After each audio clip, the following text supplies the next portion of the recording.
everybody, man? Welcome back to the channel. I hope everybody is doing great. I got a question for you guys though. Would you rather live in a world under one supreme rule, under one supreme law, but you do not have the freedoms that you have today, but there is peace? Or would you rather live in a world where different countries have different governments, different laws, different religions, there's freedom, but there isn't any peace? Let me know in the comment section what you guys feel about that. I would really like to know your thoughts. And the only reason why I bring this up, this video will pose that question, and I do give my opinion on it a little bit later, so enjoy.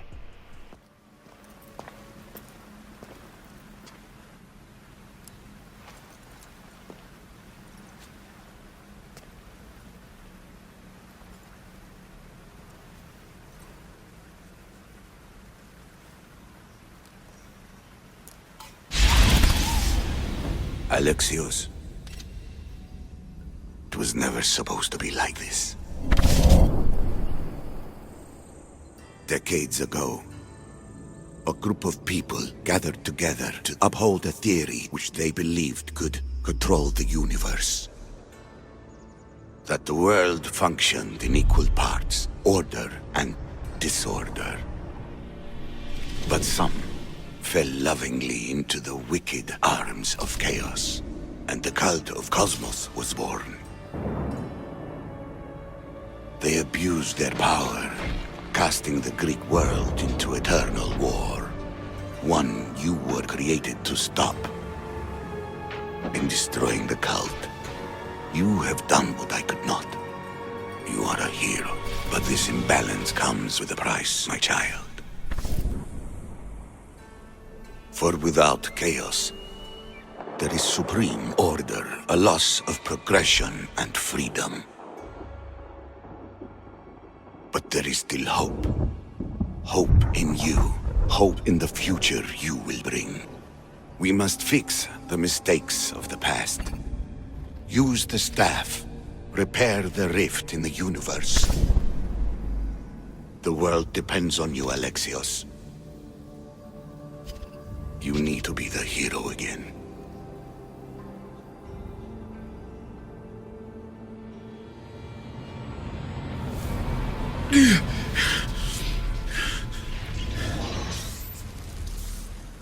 So, you've seen it too then.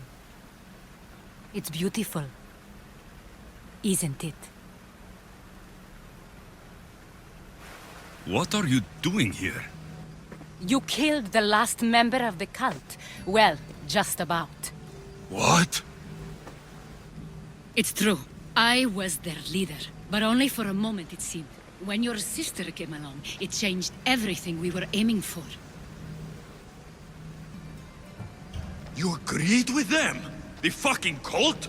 The powers that be in the Greek world weren't doing things the right way. The cult just wanted a clean slate. By way of corruption? Dirty drachmi? They killed people in a war they made themselves! Fueling war was one of the methods, yes. But it was controlled. Until suddenly it wasn't. And then I didn't like what we were doing anymore. Malaka. So you were after us? Not you, your bloodline. People like Leonidas, like you, have always posed a threat. Then we met and you surprised me. You were nothing like Demos. Why not just use me? I was in the palm of your hand. You made me optimistic that you could help me bring down the cult that had become so corrupt. And you did, albeit unknowingly. You're all the same. Selfish and fucking destructive. It was different in the beginning. It wasn't about destruction. It was about redirection. I just don't understand. What about this pyramid? How does it work? Why does the cult have it? I've been trying to figure out all of that myself. It's as much of a mystery to you as it is to me. This pyramid has been worshipped by the cult for decades, and we have used it to replace the Oracle of Delphi, the most trusted person in all the Greek world. Using the people's reliance on a pantheon of dead gods would help to reshape humanity in our favor. The pyramid holds a mysterious power to see into time. But only certain people can activate it. People like Demos, and the ones in your bloodline. But you've seen something too. I don't know how or why, but it did show me something. What did you see? I saw you. In the vision, you destroyed the pyramid and you destroyed the cult. I saw what would come after. After the cult? We will be replaced by a new kind of order. Control under the reign of a philosopher king. There would be a movement away from the old gods towards rational society, built in a kingdom by the people, for the people. And I must find someone to lead them. But I couldn't achieve any of this with the cult and their chaotic regime. So I let them carry out their plans, and let the time of the cult of Cosmos come to an end on its own. Wait, did Pericles know? I wanted to protect him, so I kept him in the dark. He would have had his own opinions, but he was never supposed to die. That is the truth.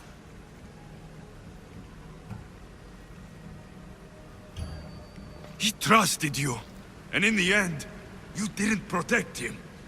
Maybe he'd be alive if you'd stopped them. Gods know I would have if I could. When Demos killed him, I knew the original cause was lost.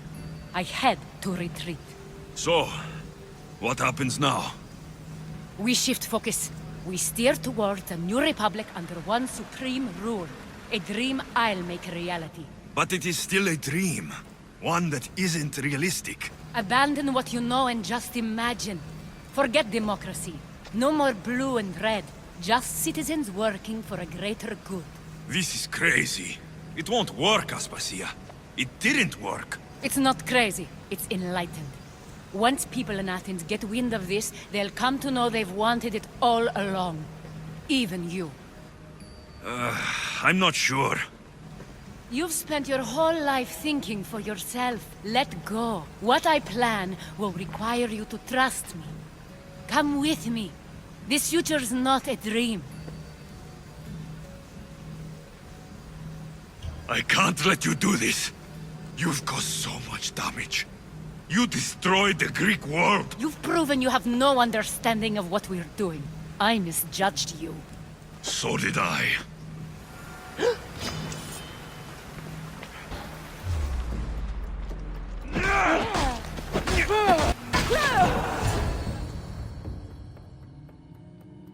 Alexios, there is much left to do, lad.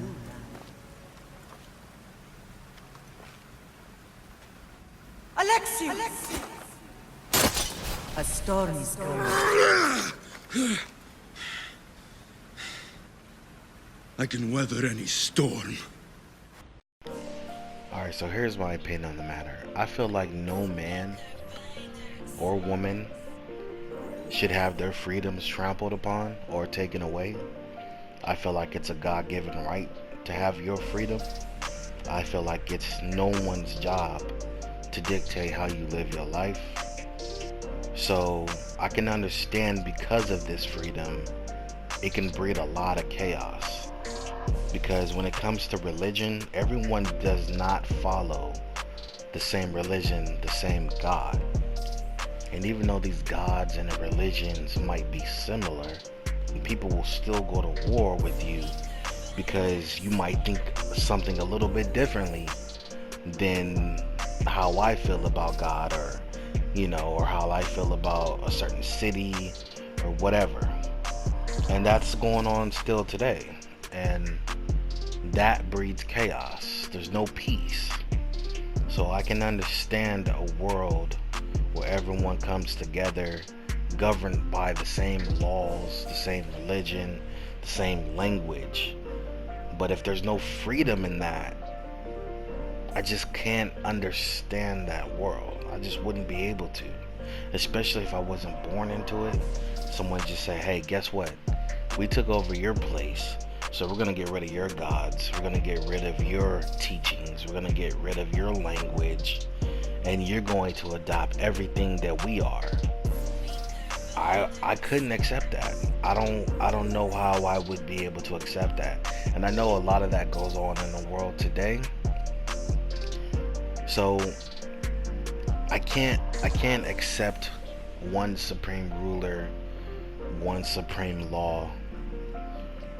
But I only say this because if you're not born into a society like that, then it's going to be incredibly difficult for you to just discard everything that makes you who you are because somebody asked you to, because somebody took over your place. So I can't get on board with that. If that means there's no peace in the world, then I feel like we have to strive harder to obtain that peace.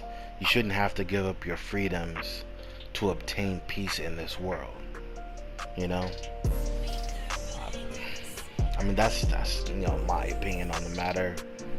There is an old Bible saying, I don't know if you guys ever heard of the Tower of, the Tower of Babel.